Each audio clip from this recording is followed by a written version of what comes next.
Hello, welcome back to my channel. I'm VA Winter. I'm an indie author, kind of an independent researcher, and this is the fourth and final essay video in my series Witches and the Refusal to Conform, the playlist that contains all three other, and this one will be linked up above down below. And this one is called Social Class and the Witch in Bad Witch Burning. So Samantha in Bewitched, which is a show that I discussed in the last essay in this series, which was From Bewitched to Buffy, the Queer Witch in Contemporary Media. The main character in that is Samantha, and she assimilates herself into middle-class white American life with comedic results as she attempts to deny her identity as a witch. And I argued in that previous essay that this could be seen as a metaphor for the way queer women have attempted to assimilate into patriarchal society in the past and continue to do so in some cases. However, the other way to read this situation would be through the lens of social class. Middle class culture is quite different in many respects to working class culture.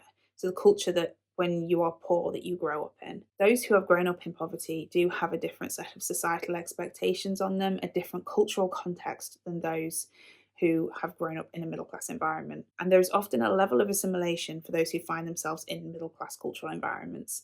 And whilst not directly discussing witches, this kind of idea, as well as another theme, which I'll talk about in a moment, in these kinds of narratives, can be seen in the novel Katabasis by R.F. Kuang.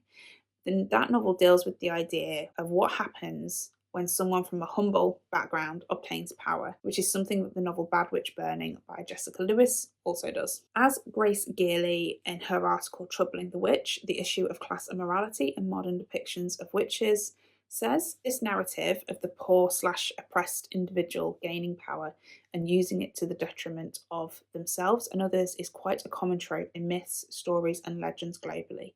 The assumption then is that poor oppressed people do not know how to control their power or use their power properly if they obtain it. And that's the assumption that I think can be seen in both Katabasis and Bad Witch Burning. Katabasis follows the central character of Alice Law as she journeys into hell to rescue her professor, who is referred to as Grimes, so that she can complete her PhD and receive a coveted letter of recommendation from him. And that will open up the world of prestigious jobs, etc. She's accompanied on this journey by a character called Peter, who is kind of a friend/rival/love interest, and both Alice Law and the central character in Bad Witch Burning, who is called Cottrell, are people of colour. Both obtain power, and both are depicted as using that power irresponsibly and for selfish gain. In Katabasis, that's contrasted with the character of Peter, who is Alice's companion on her journey to hell to retrieve her professor. Peter is portrayed in the novel as the good one, his only real sin, in air quotes, being keeping his illness secret from his friends and the university.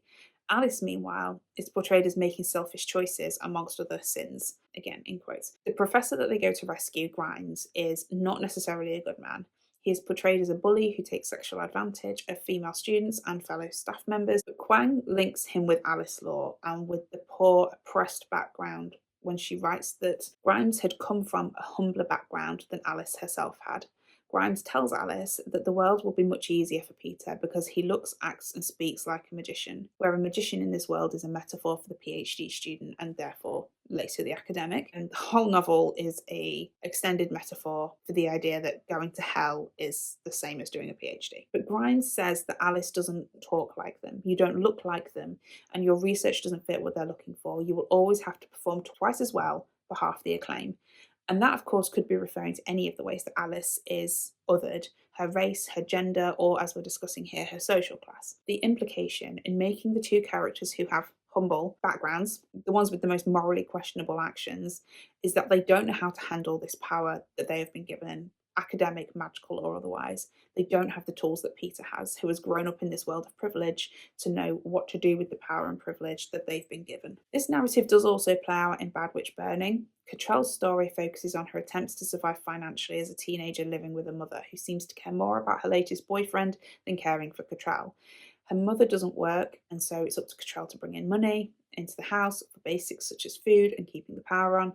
Cottrell has the ability to speak with the dead, and she uses that power for profit, charging people in her town to speak with their dead relatives. However, her power grows and she's suddenly able to fully raise the dead. And she attempts to use this power for financial gain as well, but it goes wrong, landing Control in more trouble than just her mother's financial difficulties. On the surface, it does seem that Bad Witch Burning is also propagating the stereotype that the poor, oppressed person cannot handle the power that is handed to them, and perhaps unintentionally it does. But reading the novel through the lens of the structural problems that exist around poverty and race in America, as that's where this novel is set, we can see another reading. Cottrell's situation isn't necessarily her fault. She's been put in a situation where there are very few good choices available to her. She's been handed adult responsibilities while she's still a child and does the only thing she knows how to do to resolve the issue.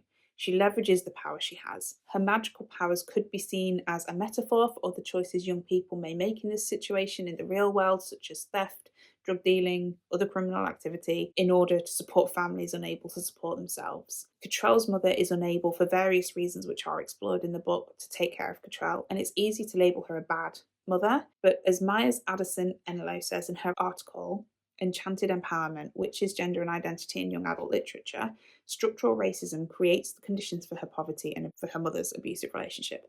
Cottrell is both black and poor, and we know that black people are more likely to be poor due to structural racism. And there is an article which I have linked in the written version of this essay that I will also link down below, called Poverty, Racism and the Public Health Crisis in America and the US. And that kind of goes into some statistics about the link between race and poverty in America. This idea kind of complicates the reading of Cottrell being unable to handle the power she's been given due to her class position. Cottrell is othered in more ways than one. She's poor, black, and has powers that her peers don't have. Whilst recognising that her race does complicate her class status, it is her class status that I want to focus on, because it is unusual in literature or in popular culture, popular media, that you find something that does focus on this issue or even discusses it at all, especially in young adults or fantasy literature. As Gearley says, rarely if ever are issues of class and race explicitly discussed in these narratives, as they often simply depict the witch as a white middle-class woman. Cottrell's story highlights important structural problems in society, which cause real-world harm to young people. By telling Cottrell's story and linking Cottrell with the image of the witch,